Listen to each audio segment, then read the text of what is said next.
તો અમદાવાદના હાટકેશ્વરમાં પણ ગટરના ગંદા પાણીની સમસ્યા સર્જાઈ છે। હાટકેશ્વર ભાઈપુરા વોર્ડના મુખ્ય માર્ગો પર દૂષિત પાણી ફરી વળ્યા હતા।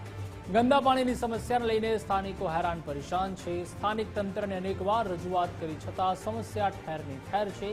ગંદા પાણીમાંથી પસાર થવા સ્થાનિકો મજબૂર બન્યા છે। ગંદકી અને ગટરના દૂષિત પાણીને લઈને રોગચાળાનો પણ ભય છે।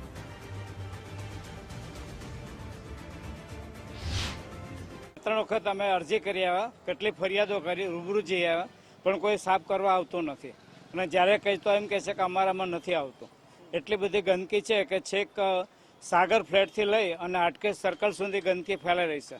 પબ્લિક અહીંયા ચાલવામાં તકલીફ પડે છે। વ્યવહાર તહેવારમાં લોકોને આવવું જવું, ગંદકીમાંથી આવવું જવું પડે છે કે નાગરિકના પરસેવાના પૈસા જે બધી પરસો પાડીને જે ટેક્સ ભરે છે એ ટેક્સના પૈસા આઈટમ વેડફાઈ રહ્યા છે। અને બીજું કે અમદાવાદ મ્યુનિસિપલ કોર્પોરેશનનું એક 12,000 કરોડ રૂપિયાનું આજે બજેટ છે અને એક હરિયાણા રાજ્યને બરાબર સરખામણીમાં બજેટ છે।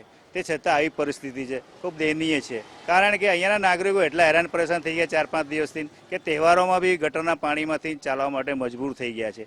જેથી કોર્પોરેશનમાં વારંવાર વખતો વખત ફરિયાદ કરતા બી આ કામના લાગતા વળગતા જે અધિકારીઓ છે, કર્મચારીઓ છે, કોઈ ગંભીરતા લેતા નથી। વિસ્તારની અંદર હમણાં ગટરનું એક કામકાજ થયેલું હતું। પાણીની પાઇપો પણ નાખેલી હતી। પાણીની પાઇપો નાખી એના પછી ગટરનું જે લાઇન છે તૂટી ગયેલી છે અને અહીંયા સવારના એટલું બધું પાણી હોય છે કે જ્યાંથી બીજા વાહનો પસાર થતા ચાલતા જનારા માણસો પર પાણી ઉડે છે અને એના કારણે ઘણા બધા ઝઘડા પણ થઈ ચૂક્યા છે। નઠોર તંત્ર છે ને આ બાબતે ધ્યાન નથી આપતું અને આના કારણે આમ જનતા પરેશાની ભોગવી રહી છે।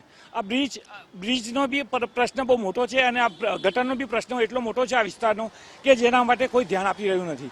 તેજેન્દ્ર કોમ્પ્લેક્સ છે ત્યાંની એક લાઈન છે એ જેટિંગથી મારીને કોર્પોરેશન દ્વારા ચેક કરવામાં આવેલી। એમને માલુમ પડ્યું કે ત્યાં લાઈન ઓલરેડી બેસી ગઈ છે, એને કારણે આ ગટર ઉભરાતી હતી। તેનું કામ સમારકામ કે જે પણ છે કરવાની કામગીરી આવતીકાલ શરૂ કરવામાં આવશે।